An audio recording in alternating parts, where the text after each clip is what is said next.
Bon, aujourd'hui on va parler d'un sujet vraiment important à mes yeux. On va parler d'un mot qu'on voit énormément sur internet, sur les vidéos YouTube, on voit ça de partout, le mot bokeh. C'est un mot que voilà, beaucoup de photographes mettent comme important quand ils choisissent un appareil photo ou un objectif.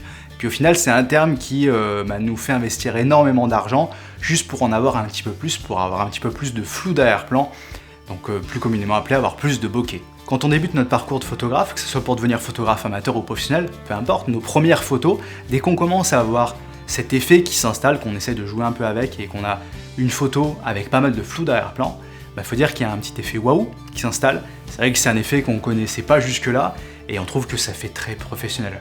Donc petit à petit, avec le temps, quand on va essayer d'investir dans du nouveau matériel, que ce soit pour des objectifs ou des boîtiers, la plupart du temps, on va être attiré vers du matériel qui va nous offrir plus de flou d'arrière-plan, plus de bokeh, et des fois ça peut être un piège. Oui, ça peut être un piège, c'est d'ailleurs pour ça que j'ai envie de faire cette vidéo, parce que je trouve que ces dernières années, que ça soit sur YouTube ou ailleurs, de manière générale sur internet, je trouve que la plupart du temps, le bokeh est vraiment mis sur un piédestal, comme quoi c'est une des choses les plus importantes à avoir en termes d'effet sur son appareil photo, et qu'il faut absolument avoir un objectif si on veut faire par exemple du portrait qui offre beaucoup de bokeh, ou avoir un appareil photo plein format qui offre beaucoup de bokeh. C'est souvent quelque chose qui revient très régulièrement dans les essais d'objectifs. C'est vraiment un point qui est important, qui est vraiment mis en avant, alors que c'est loin d'être le facteur le plus important dans la photographie. Alors c'est sûr que quand on évolue dans notre carrière de photographe, on commence à regarder les photos que font les professionnels et puis le matériel qu'ils utilisent. On essaie de s'inspirer un petit peu et on se dit aussi peut-être que le matériel peut m'aider.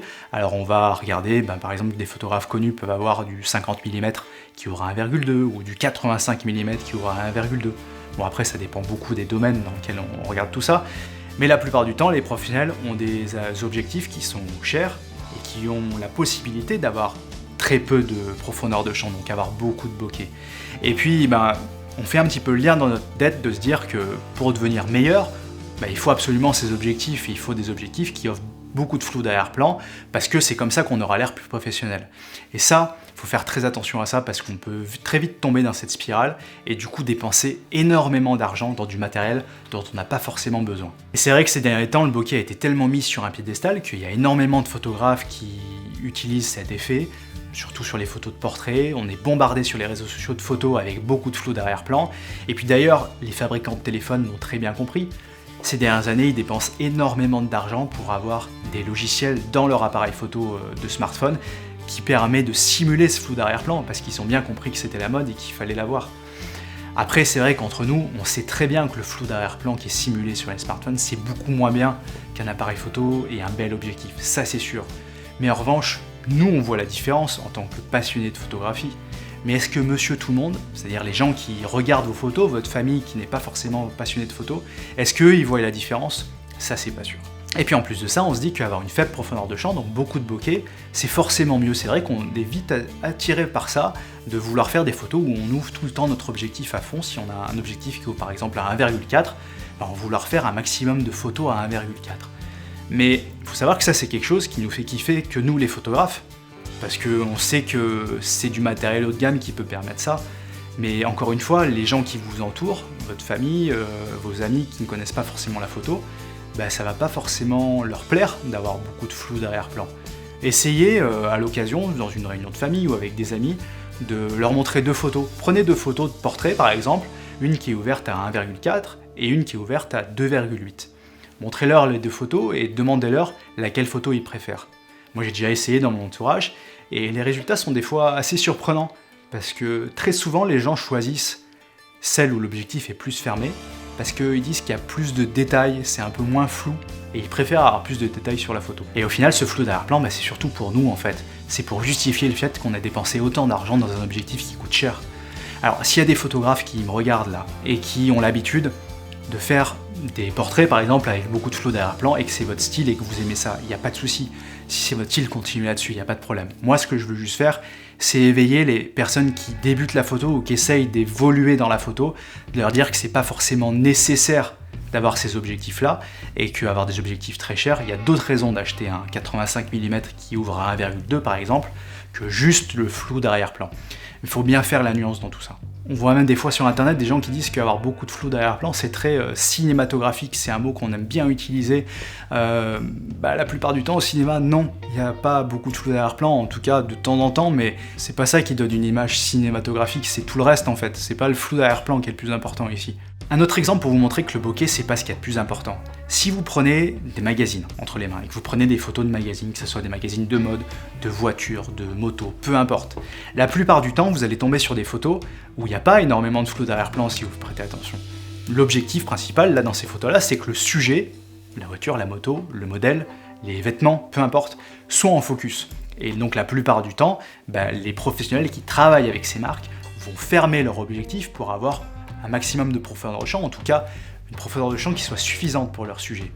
Et souvent quand on est débutant ou qu'on commence à devenir un peu meilleur dans la photographie, qu'on évolue, ça on le sait pas forcément. Et on a tendance à vouloir faire toujours les photos avec l'objectif ouvert au maximum, parce qu'après tout on a acheté un objectif à 1000, 2000 euros, et on veut utiliser pleinement ses capacités, mais il faut savoir que c'est pas la bonne solution. Je vais juste prendre comme exemple mon cas. Le premier bon appareil photo que j'ai pu acheter, j'avais économisé pas mal de temps pour ça, il y a une dizaine d'années à peu près, j'avais acheté un 5D Mark II. C'est à ce moment-là où j'étais passé au plein format, parce que tout le monde me vantait les mérites du plein format, donc j'étais passé au plein format, et puis j'avais acheté en même temps pour faire des photos de mes amis, parce qu'à cette époque-là, j'étais pas professionnel, donc c'était surtout des photos de famille, etc. Et j'avais acheté un 50 mm 1.4. Et je me souviens très bien, les premières fois où je l'ai utilisé, je prenais des photos de portrait, je les regardais sur l'appareil photo, j'étais super content parce que je voyais ce flou d'arrière-plan qui était super beau, je trouvais que ça faisait très professionnel. En tout cas, c'était nouveau pour moi. Et puis, quand j'ai mis les photos sur mon ordinateur et que j'ai regardé les photos, je commençais à zoomer dedans, je regardais les yeux du sujet et je me disais, mince, je suis pas en focus. Et puis ça a duré pas mal de temps, comme ça, des semaines où j'ai essayé de prendre des photos, je comprenais pas, je trouvais que le sujet était pas en focus. Alors, j'ai commencé à regarder sur internet, à me dire peut-être que c'est l'autofocus de mon boîtier qui déconne, peut-être qu'il faut que je règle à l'intérieur parce qu'il y a des réglages pour ajuster l'autofocus, donc je me suis dit c'était peut-être ça, et puis ça changeait rien, jusqu'au moment où je me dis je vais essayer, j'ai posé mon appareil photo sur un trépied, j'ai mis un sujet qui bougeait pas, j'ai pris la photo, c'était parfaitement net, à l'endroit où j'avais fait le focus. En fait, il faut savoir que dès que vous commencez à rentrer sur des appareils photo, notamment du plein format, que si vous passez au plein format pour avoir plus de flou d'arrière-plan, sachez qu'il y a une nette différence, une très grande différence en profondeur de champ. Et si vous prenez un objectif qui ouvre beaucoup, la profondeur de champ est tellement faible qu'il faut surtout pas bouger et vous n'avez pas le droit à l'erreur. Je vais juste prendre quelques exemples. Admettons qu'on utilise un boîtier plein format avec un 85 mm 1.2. Admettons un Canon 5D avec un 85 mm 1.2. Qu'on essaye de faire une photo de portrait, on se met à 2 mètres de la personne qu'on veut prendre en photo, qu'on veut faire une photo un petit peu cadrée là, juste le visage. On va se mettre à 1,2 parce qu'on vient d'acheter cet objectif à 2000 €, donc on veut absolument se mettre à 1,2 pour en profiter, et on va vouloir prendre une photo. Il faut savoir que si vous êtes à 2 mètres, avec un 85 mm qui ouvre 1.2 et que vous mettez à 1,2, la profondeur de champ, c'est-à-dire la zone de netteté de votre photo, est de 3 cm. Donc c'est-à-dire que vous n'avez surtout pas droit à l'erreur. Il ne faut surtout pas que votre modèle bouge, un petit peu en avant ou en arrière.